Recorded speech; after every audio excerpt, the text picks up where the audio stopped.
오늘의 신학 여우신 방송을 시작하겠습니다. 늘 그렇듯이 자기소개 먼저 해보겠습니다. 안녕하세요. 번들번들번들입니다. 안녕하세요. 여러분을 3일째 연속 만나고 있는 신학생 나부랭이 신나입니다. 안녕하세요. 콩입니다. 저 하루 하는 줄 알았는데 계속 붙들려 있는 마사입니다. 신속하게 이뤄졌어요. 안녕하세요. 브링글스입니다. 프링글스가 목소리만 들으면 나이 제일 많은 줄 알아. 차분해가지고. 제일 애기예요. 자, 오늘은 저희가 어떤 얘기를 해보도록 하죠? 네, 오늘은 약속드린 대로 콩님의 상해 임시정부 견학기와 따라가겠어. 네, 콩님의 어떤 중국어도 들으실 수 있고요. 이제 6.25 전쟁이 일어나고 나서 모스크바 3.2로 인한 오해들이 좀 있었어요. 근데 저는 그 얘기를 자세히 몰랐었거든요. 근데 그 얘기도 조금 해봤으면 좋겠고, 오늘은 새 여자에서 조금 벗어나서 그 당시의 어떤 역사적인 것들에 대해서 조금 얘기해보고, 넘어갔으면 좋겠다라는 생각이 듭니다. 네.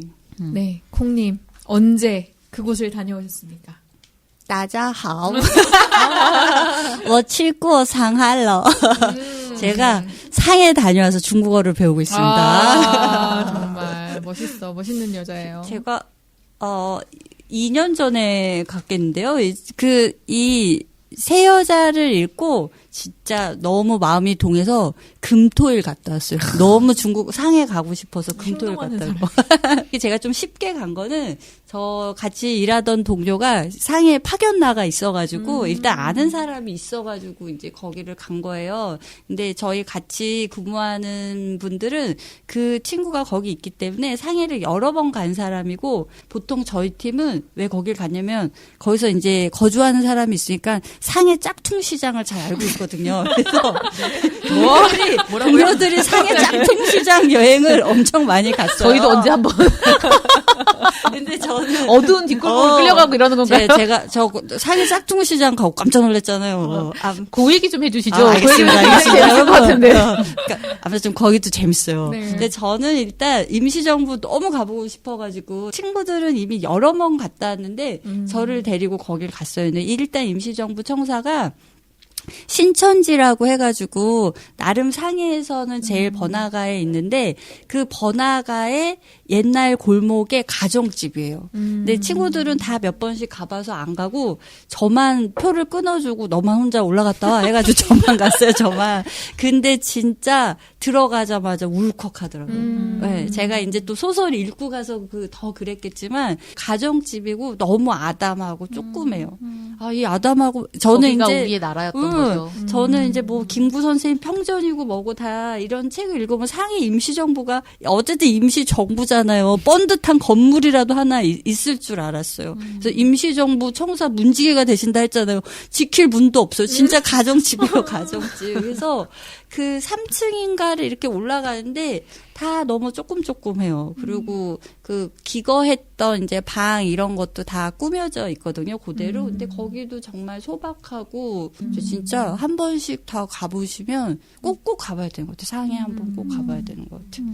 그 신천지에서 조금 나오면 와이탄이라고 해가지고 나름 야경으로 되게 유명한 곳인데, 거기가 조개지 있잖아요. 옛날에 무슨 프랑스 조개지. 그래서 거기 그 1910년대, 20년대 때 그 은행 건물들이 있어요. 그러니까 저는 여기가 바로 이 강변에서 같이 손 잡고 막 이런 데구나 막 이렇게 생각해서, 저는 혼자, 친구들은 다 거기 왔던 데라 감흥이 없고 저는 혼자 울컥해가지고 상해를 2박 3일을 다녔어요.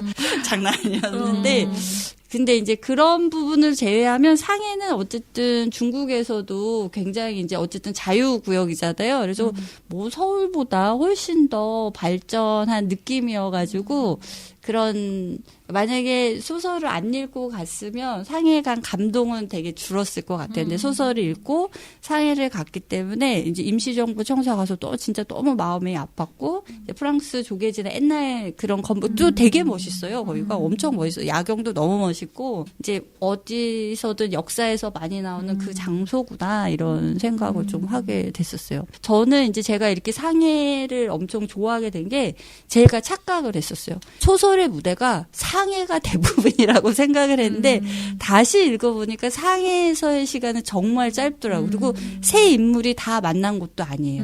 정숙과 주세죽은 상해에서 만났지만 세 명은 경성에서 다 만나거든요. 근데 나는 왜 이렇게 상해에 꽂혀서 이 소설의 그 장소가 상해라고 생각했을까라고. 근데 그 상해에서 남녀 상혈지사가 다 이런 거잖아. 그런 것 같아. 그 20대가 맞아. 남녀 상혈지사가. 그러니까 젊은 시절에 그들에 대한 그 인상이 너무 강해서 소설의 무대가 이제 상해라고 생각을 했던 것 같아요. 여기 이제 소설 속에서도 상해를 이제 꿈꾸는 자들의 도시라고 이렇게 표현을 하거든요. 그래서 결국은 이제 모든 혁명가들은 사실 꿈꾸는 사람들이잖아요. 그래서 이제 이런 게 연결돼가지고 그 허정숙의 세 번째 남편이 최창익이잖아요. 이 사람이 김일성한테 숙청당하게 됐을 때 허정숙한테 우리는 결국 미국을 보지 못한 콜럼버스들이었어. 이런 얘기를 하는데 그 얘기가 멋있기도 하지만 가슴에 되게 많이 남더라고요. 결국 혁명가들이라는 사람들은 진짜 꿈꾸는 사람 모두 미국을 발견하지 못하는 콜럼버스로 사는 거 아닌가? 슬프지만 떠날 수밖에 없는 그런 삶이라고 좀 생각이 됐어요. 그래서 제가 어쨌든 상해에 폭 빠져서 갔다 와서 중국어를 지금 배우고 있습니다. 인생은 정말 연결돼서 겨우 중국어를 배우고 맞아요. 있다는 학구적인 이야기로 끝났군요. 그렇습니다. 그 루트를 따라서 여행을 해보는 것도 참 충칭도 가고 싶어요. 의미가 있을 것 같아요. 블라디보스토크 뭐 이렇게. 거기도 근데 가고. 저는 그러니까 러시아랑 상해랑 이런 장면들이 너무 추운 거예요. 근데 얼마나 추웠을까? 맞아, 뭐 맞아, 지금처럼 맞아. 무슨 방한용품이 제대로 있었던 것도 아닌데 그 추웠던 곳에 뭐 막 헌영이랑 다냐랑 그 외투 하나 가지고 맞아요. 돌려 입고 막 이런 거 나오잖아요. 그러니까 그런 시대였어도 그들의 20대 때는 그때가 너무 아름다웠는데 이제 나중에 이제 그 결혼해가지고 가거나 아니면은 정숙이 막 맨발로 뭐 걸어서 막 어디까지 가고 막 이런 장면들을 이제 볼 때부터는 힘들었던 것 같아요. 그러니까 그런 삶을 나는 선택할 수 있을까라는 의문 계속 들긴 하는데. 그 젊음이라는 게 그런 것 같아요. 소설에서도 나왔지만 20대 때는 그 두 남자가 돈이 없어서 외투를 번갈아 가면서 입어도 초라하지 않고 남루하지 않은 거죠. 맞아요. 그치만 20대만 아름다운 건 아니라는 거. 맞아요. 그렇습니다. 저는 어제 콩이님께서 이제 대의 사상 이런 것에 휘둘리고 싶지 않다 그런 얘기를 하셨는데 저는 이제 그 얘기를 들으면서 어떤 생각이 들었냐면 나는 벗어날 수 없는 사람인 것 같다 라는 생각이 들었어요. 그러니까 대의나 사상이라는 것이 없이 나는 어떻게 살아갈 수 있을 것인가를 잘 모르는 사람인 것 같아요. 저는. 그러니까 사람들이 어떤 그 소소한 행복이라던가 이런 것들에 대해서 얘기를 하잖아요. 그러니까 물론 그것도 되게 중요한데 그것만으로는 삶이 나한테는 그러니까 구성되지 않을 것 같은 그런 생각이 있는 것 같아요. 그래서 저는 교회를 가는 것 같아요. 그러니까 교회를 가는 건 사실은 포인트가 아니고 내가 왜 기독교에 남아있는가는 약간 그런 거랑 비슷한 것 같아요. 그러니까 기독교 안에 남아서 기독교 안에서 내가 옳다고 생각하는 그 의미를 추구해 보겠어. 그 세창있게 말했던 것처럼 미국을 못 볼 수도 있죠. 그러니까 미국이 있다고는 믿는 것 같아요. 그러니까 미국이 어떻게 생겼는지도 모르겠고 거기 가면 무슨 일이 벌어질지 잘 모르겠는데 미국이 있다고 믿는 것 같아요. 저도. 그래서 미국에 가고 싶다. 미국을 향해서 어쨌든 발길을 옮기고 싶다라는 생각을 가지고 사는 사람인 것 같다. 저는 그런 생각이 들어서 그 얘기를 드리고 싶었습니다. 그 새 여자에서 조금 벗어나가지고 그 당시에 이제 그러니까 사람들이 겪었을 법한 이야기들을 좀 해보고 싶은데 저한테 제일 인상 깊었던 거는 독립군에게 갑자기 찾아왔던 해방. 그러니까 좀 되게 그러니까 최창익은 끊임없이 주장을 하거든요. 지금 빨리 선전포고 해가지고 우리가 들어가야 돼. 선전포고 해야 돼. 그러니까 정세를 읽는 사람은 있구나. 그렇지만 그 사람이 이제 소수파다 보니까 뭐라고 해야 되나? 어쨌든 그 사람이 그거를 끌고 가지 못하니까 결국 늦춰졌고, 그 세력이 세계 정세 속에서는 아주 작은 세력이니까 영향을 미치지 못하고 끝나고, 그러면서 이제 그 태양산에서 있었던 이제 홍군이 들어오면서, 경성으로 들어오면서 다 무장 해제 당하고, 그러면서 비극이 시작됐다. 조선 독립운동의 공산주의로 운동을 했던 독립운동가들의 비극이 시작됐다라는 생각이 들어요. 이전까지는 45년 해방이 모든 사람들에게 엄청나게 기쁜 그런 순간이었을 거라고 생각을 했어요. 그러니까는 제가 봤던 장면들을 일단 3.1운동에서 막 그렇게 태극기를 흔들고 나왔던 사람들이 처절하게 흩어지고, 다시 뭐 해방정국 그런 정국 아니었을까. 다 태극기 들고 나와가지고 막 대한독립 만세 외치고 막 이런 정국이었을 거라고 생각했는데, 의외로 독립군들에게 해방이 엄청 허무했다. 그리고 이제 그런 정숙이 연안에서 군인으로서 맡게 되는 그러니까 뭐라고 되니? 누가 가져다 준 독립. 전 그 장면 기억나요. 우리가 어떤 주체적인 해방을 원했는데 사실은 그 미국의 원자 투하 그걸로 사실 이게 앞당겨 온 것에 대한 어떤 허무함을 얘기했던 그 장면이 기억이 나요. 얼마나 허무했는가. 또 허둥지둥 이렇게 해방을 맞았던 지도자들이 이제 그런 무주공산이 된 권력, 일본이 사라진 그 자리에서 서로 권력을 잡기 위해서 싸우는 이 과정은 피할 수 없었던 것 아닌가라는 생각도 들고, 그래서 분단되고 남북전쟁으로 이어지는 게 좀 이해는 되는 것 같아. 이런 생각이 들었어요. 그 조선 공산당이 그렇게 분열을 할 수밖에 없었던 거는, 제가 딱 처음 느낀 거는 너무 독립운동 열심히 해서 그래. 어디서나 독립운동을 했어요. 어디서나. 한국 사람이 있는 곳이면 어디서나 독립운동을 했기 때문에 독립운동을 안 한 데가 없어. 그러니까 다 그 나름의 아주 오랫동안 다 열심히 독립운동하니까 그 나름의 역사가 있고 옳다고 생각하는 게 있으니까 다 너무 다양한 거야. 정말 독립운동 하는 사람들이 뭐 엄청 훌륭한 엘리트 집안이, 예를 들면 뭐 이혜영 그 선생님네 집안이 다 싸들고 만주로 가셨잖아요. 그래서 신흥무관학교만. 만약에 거기 하나만 있었어요. 거길 중심으로 하면 되죠. 근데 그런 분들도 있지만, 옛날에 뭐 일제가 들어오면서부터 북간도로 이주 가고 만주로 이주 가고 저 안쪽으로 이르쿠츠파로 이주 가고 이런 사람들도 그 멀리 가서도 다 그냥 독립운동을 하는 거야. 너무 다 퍼진 데서 독립운동을 하니까 모였을 때도 다 너무너무 다른 거예요. 그래서 너무 다양할 수밖에 없었다. 다 너무 열심히 했다. 그런 생각이 이제 첫 번째 들고, 두 번째는 소련 공산당의 방침으로 더 이런 경쟁이, 한 국가에서는 하나의 공산당만 인정하는 거예요. 그러니까 자기 공산주의 이 분파가 인정을 받아야 되니까 빨리 막 공산당 뭐 지부 세우고, 빨리 대표 세우고, 빨리 이 사람들이 다른 파가 안 보낼 때 나는 이제 무슨 공산주의 대회 같은데 대표를 보내야 되고, 이런 일들이 계속 비일비재하니까, 사람이 하는 일이니까 그런 옳은 일을 해도 마음이 상하잖아요. 그러면서 이제 경쟁이 더 격화되고 이렇게 된 것 같아요. 그리고 일단 이제 뭐 공산당사를 읽어보면 이르쿠츠파하고 상해파하고 그다음에 이제 일본에서부터 이제 공산주의를 공부하고, 그렇게 해서 경성에서 오는 뭐 하요파 이런 사람들이 크게 좀 나눠지는데, 이제 세월에 따라서 다 바뀌고 그렇지만 처음 시작점들이 다 너무 다르기 때문에 같이 하기는 참 어려웠다.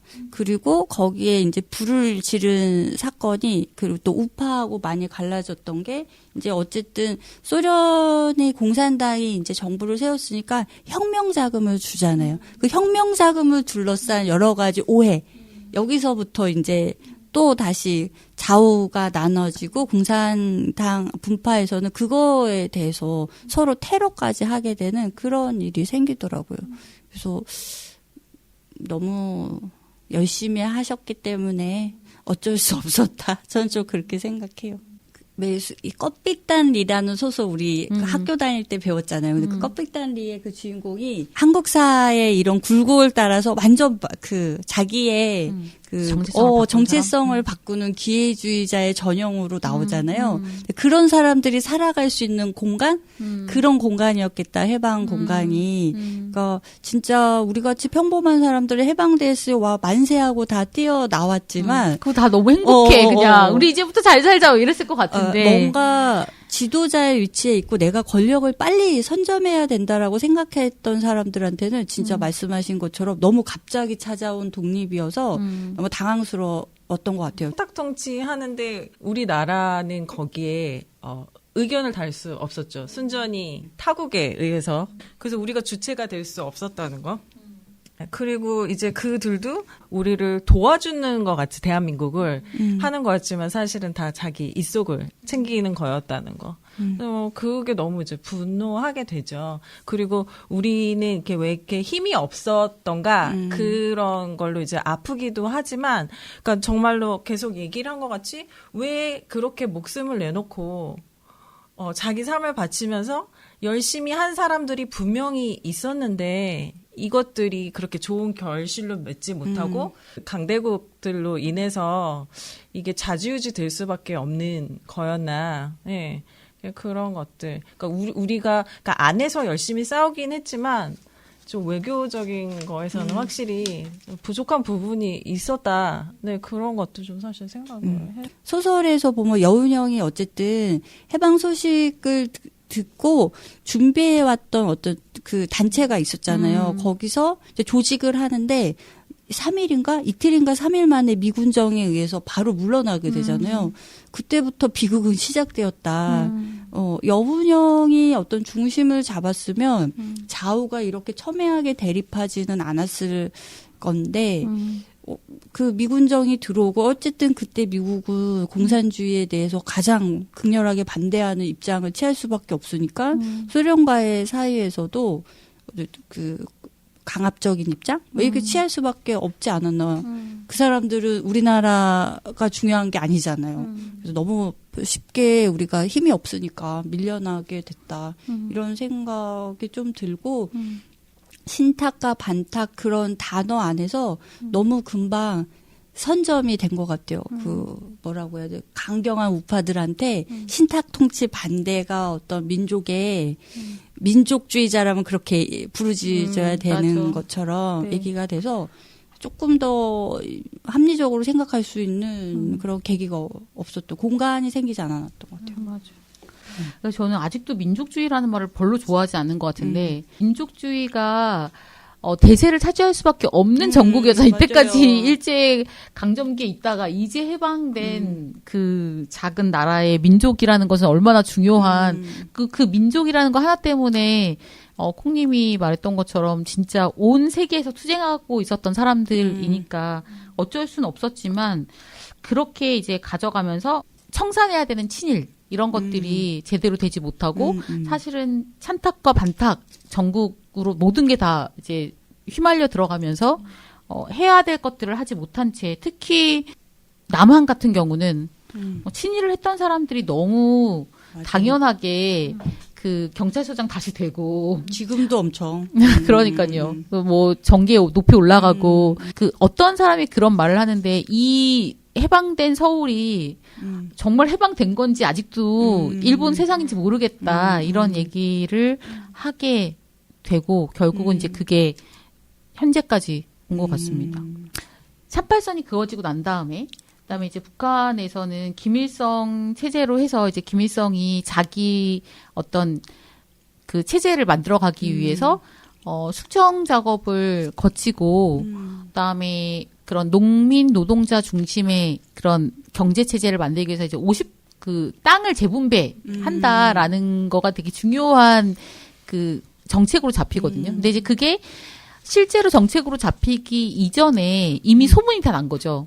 그래가지고 이제 각 마을에서는 이제 없었던 사람들이 자체적으로 맞아. 정리에 들어가는 거예요.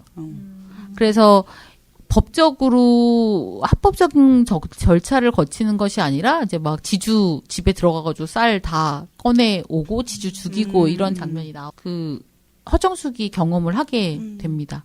근데 수동리 마을에 갔더니 지주 아들은 이미 죽었고 지주가 이제 공개 재판이라고 하나 그런 것들을 당하게 되는데. 그러니까 인민위원장이라는 사람이 있어요. 근데 인민위원장에 대해서는 인민위원장은 만주에서 빨치산을 했다 하는데 진짜 항일투쟁을 했는지 뭐 거들충이 노릇을 했는지 알 수 없었다. 그러니까 사실은 신분을 확인할 수 없는 사람들이 너무 많은 거죠. 그리고 죽은 지주의 아들은 하얼빈 대학을 나온 인텔리였는데 아버지와 똑같은 악덕 지주라는 말도 있고 몰래 독립운동 자금을 댔다는 말도 있었다. 그러니까 실제로 독립운동에 어떤 사람들이 참여를 했는지에 대해서 알 수 없었던, 그러니까 다 막 몰래 자금 대고 막 몰래 활동하고 막 가명으로 활동하고 이랬던 그 전국이 갑자기 이제 이렇게 넘어가면서 정말 억울한 사람들도 많이 죽었겠다.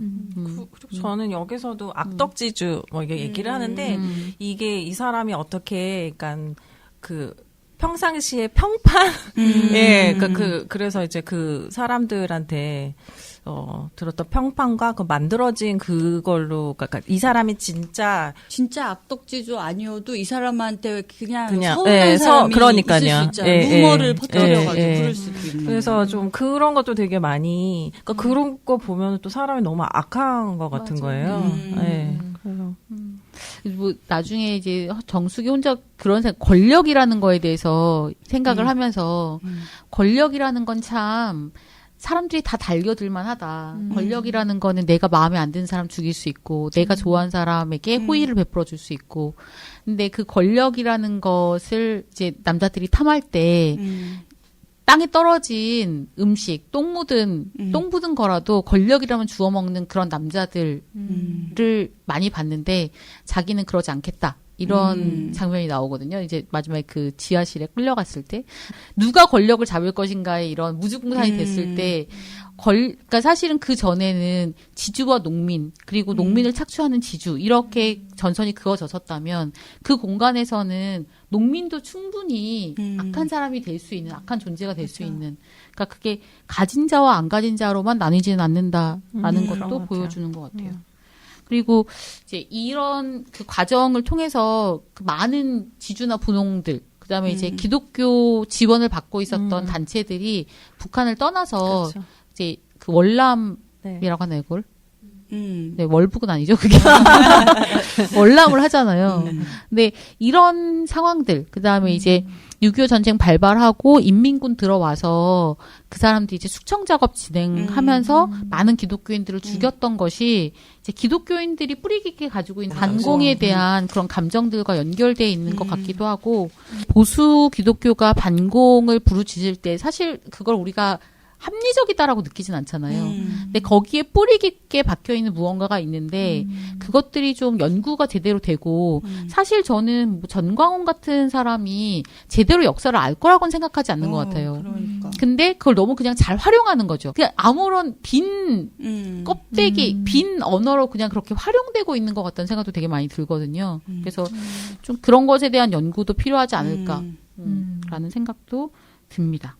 저희가 이제 이번에는 책에서 저희가 인상 깊었던 그런 부분들을 조금씩 읽어볼까 하는데요. 네. 제가 먼저 해보겠습니다. 네네. 저는 세죽이 헌영이 죽었다라는 소식을 듣고 딸을 만나러 가는 장면인데요. 그녀는 딸이 스탈린 체제에서 유아처럼 순종하길 바랐다. 그녀는 스탈린에 대한 증오를 딸이 눈치챌까봐, 증오가 전염될까봐, 운명이 대물림될까봐 철저히 감추었다. 유영은 사실조차 숨겼다. 하지만 더 깊은 곳에 숨겨진 또 하나의 진실이 있었다. 그녀는 아버지 대원수를 험담했다가 딸에게 고발당하는 일만은 피하고 싶었다.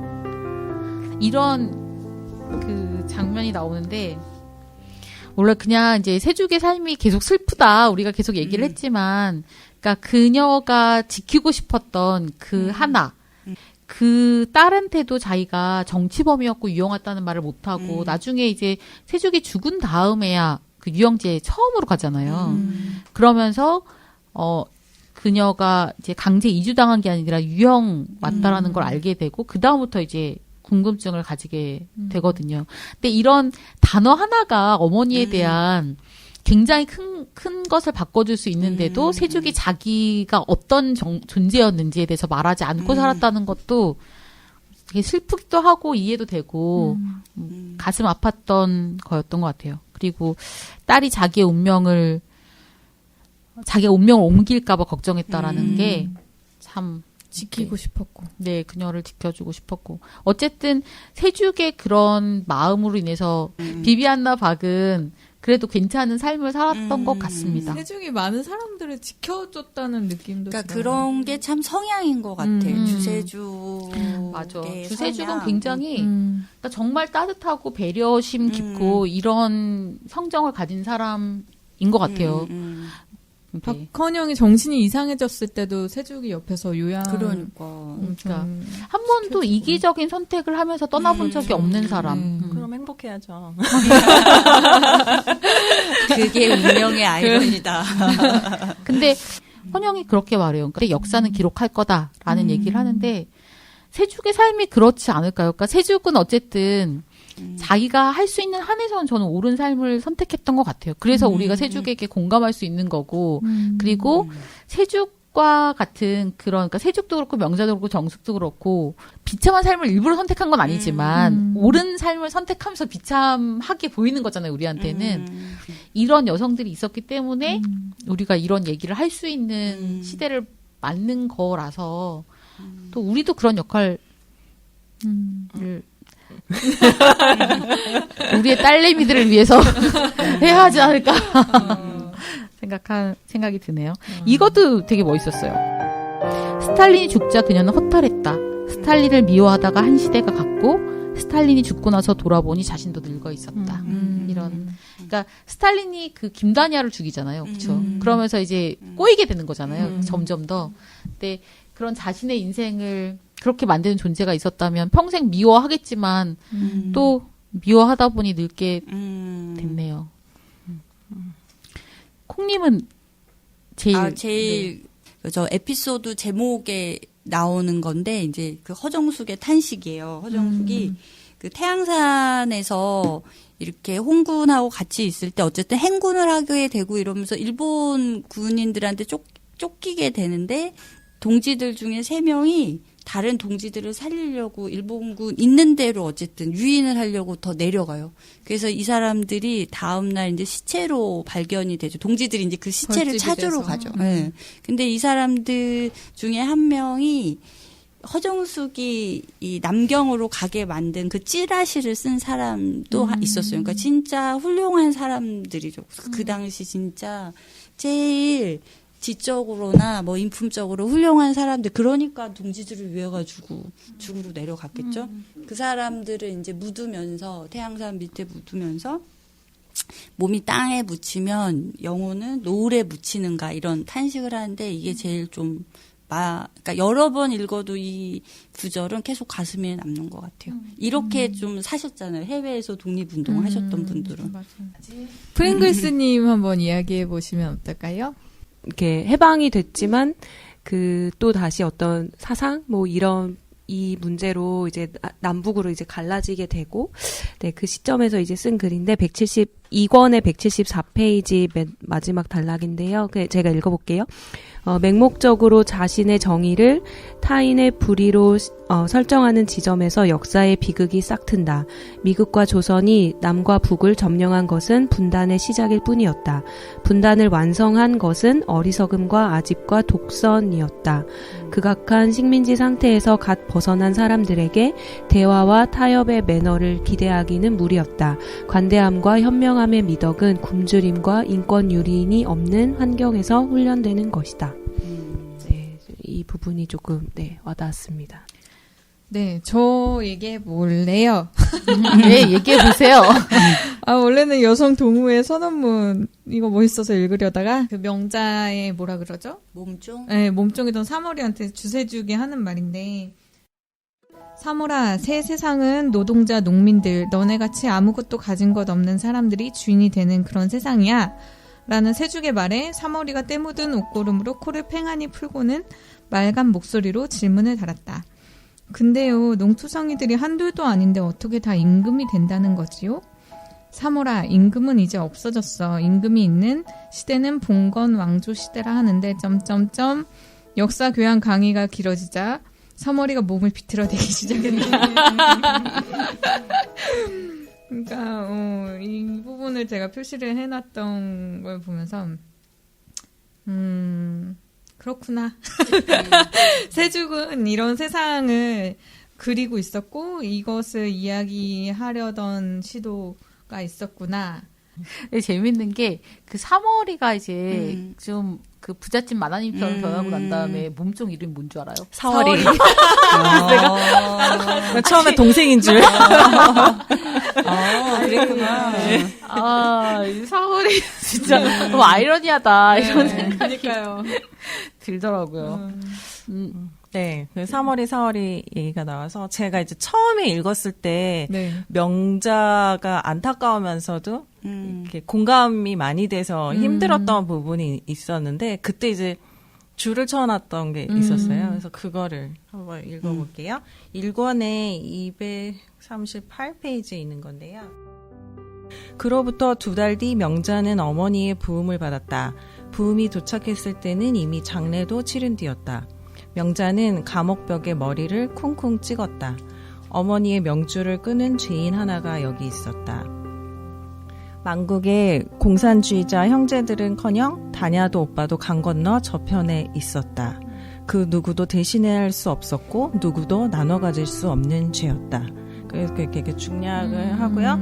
그래서 조선 공산당 재건 사건의 피고 23명은 명자만 빼고 모두 실형이었다. 그래서 이제 명자가 얘기를 하는 게 하지만 혼자 풀려나는 건 불편했다. 왜 나만일까? 이게 정말 저희가 아까 계속 얘기했던 거. 그러니까 명자도 다냐로 인해서 이제 이런 길을 겪게 됐지만은 이 사람이 지키고자 했던 사상이랑 이념이 분명히 있었고 그래서 정말 어머니께서 정말 이 명자를 걱정하다가 사실은 명이 이렇게 되신 거잖아요. 근데 그렇게 불효를 저질렀는데 자기가 지키고자 했던 그 사상도 지키지 못한 너무 가슴이 아픈 거예요. 예, 그래서 제가 여기서 너무 가혹하다. 예, 그거라도 지키게 해주지. 그래서 이때 이거 읽으면서 되게 많이 울었었어요. 예. 너무 그땐 정말 역사가 너무 가혹했어. 맞아, 사람들한테. 맞아. 저희가 이제 3일에 걸쳐서 그렇죠. 세 여자를 다뤘습니다. 이게 이제 장장 저희가 얼마 동안 기획한 거예요? 1년 동안습니다 1년은. 읽은 건 1년 동안 책을 잡고 있었던 것 같아요. 네, 그래서 그렇죠. 여러 번 읽으면서 몰랐던 것 많이 배우는 그리고 같이 얘기를 해보니까 더 좋긴 하네요. 에어컨 틀면서 이걸 방송할 줄 알았는데 히터를 지금 빵빵하게 틀면서 방송을 하네요. 한 해를 마무리하면서 올해 안엔 약속을 지킨다. 그러니까요. 이런 정신으로. 네. 방송을 해봤는데요. 소감을 한마디씩 하고 맞춰보면 어떨까 해요. 저는 우선 이 마이크를 자꾸 먹으려고 해서 제가 춥지도 아니고 예, 그래서 이 상황이 저한테는 이제 첫 경험이어가지고 좀 이렇게 정신이 없었는데 제가 좋아하는 분들과 그리고 좋아하는 책을 함께 나눌 수 있어서 너무 행복했어요. 그래서 저희가 이제 사전 준비를 잠깐 했잖아요. 각자 책 읽는 것도 있고 그리고 이제 느낌봐 뭐 그런 거 쓰고 하는데 그런 과정들이 저한테 되게 큰 행복을 줬어요. 네, 그래서 쉽게 행복을 느끼는 여자라면 내가 볼 때는 1900년생이어도 행복했을까? 그렇지 않아. 그래서 제가 느꼈던 이 행복감을 이제 듣는 청취자들도 나눠줬으면 좋겠다. 네, 3회에 걸쳐서 행복하실 겁니다. 네네. 감사합니다. 고맙습니다. 자, 서로 마이크를 주시려는 우리 프링글스님 한번 얘기해 보실까요? 네, 저는 이 새 여자 녹음을 할 때 방청객으로 남고 싶었는데 계속 마이크를 건네주셔가지고 네 한마디씩 하고 네 여기서 울었던 분은 핑크스밖에 없어. 아니 맞아. 가장 감정을 적나라하게 들어보는 핑글스. 네. 이렇게 방송에 참여해서 좀 더 깊이 있게 얘기를 듣고 많이 이렇게 나눌 수 있어서 좋았고 다음에 또 어떤 책을 갖고 또 나눈다고 하면 그때는 또 제 선성을 넘어서는 네 성향을 넘어서는 네 그런 준비를 해서 같이 또 풍성한 나눔 했으면 좋겠다는 생각이 듭니다. 고맙습니다. 네. 네, 감사합니다. 콩님. 예, 만약에 이 방송이 아니었으면 이렇게 새 여자를 열심히 읽지는 못했을 것 같아요. 그래서 이게 계기로 열심히 읽게 돼서 저는 보통 이제 책을 한번 읽으면 그 다음은 잘 안 읽거든요. 근데 여러 번 읽는 독서를 하라고 하잖아요. 아, 그게 이런 의미였구나. 그리고 이제 이 책을 계기로 이제 다 여기 연결돼가지고 뭐 다른 책을 또 읽게 되고 이런 것도 되게 좋고 얘기를 각자 이제 느끼는 지점이 다른 점도 있고 공감하는 게 비슷한 지점도 있잖아요. 그런 거 확인하는 것도 재밌었습니다. 번들님. 네, 저도 혼자 읽었었으면은 그냥 저 생각에만 멈췄을 것 같은데 이렇게 새 여자를 5여자와 함께 보니까 좀 더 풍요롭고 다채로운 지점이 있었고 그냥 책이 좀 읽다 보면 쓸쓸하잖아요. 그냥 그 쓸쓸함을 공유해서 안 쓸쓸할 수 있었다 라는 말을 남겨보고 싶습니다. 네. 저도 사실 얘가 역사책이잖아요. 그러니까 좀 부담도 되게 많이 되는 거예요. 역사에 대해서 뭐 아는 게 없는데 근데 이렇게 같이 방송하면서 역사에 대해서도 이제 많이 가르쳐 주셔서 더 풍부하게 이해할 수 있고 또 무엇보다도 그냥 새 여자도 새 여자지만 그러니까 독립운동사에 대해서 이렇게 이야기로 읽으면서 우리가 훨씬 더 그 사람들이 어떤 삶을 살았는지에 대해서 역사책에서 읽는 거랑 좀 다르잖아요. 그러니까 그 사람들의 감정, 갈등 뭐 이런 것들을 알 수 있는 저희가 여우신인데 신앙 얘기는 하나도 안 하고 새 여자 얘기를 했지만 삶과 신학은 항상 가까이 있다고 생각합니다. 그렇습니다. 네, 그리고 이제 주세죽은 어쨌든 기독교인이었고요. 갔다 오시고 한번 읽어보시기를 바랍니다. 네, 오늘 너무 고생들 많이 네, 하셨습니다. 고생하셨습니다. 수고하셨습니다. 여사님 또 봐요. 또 봐요.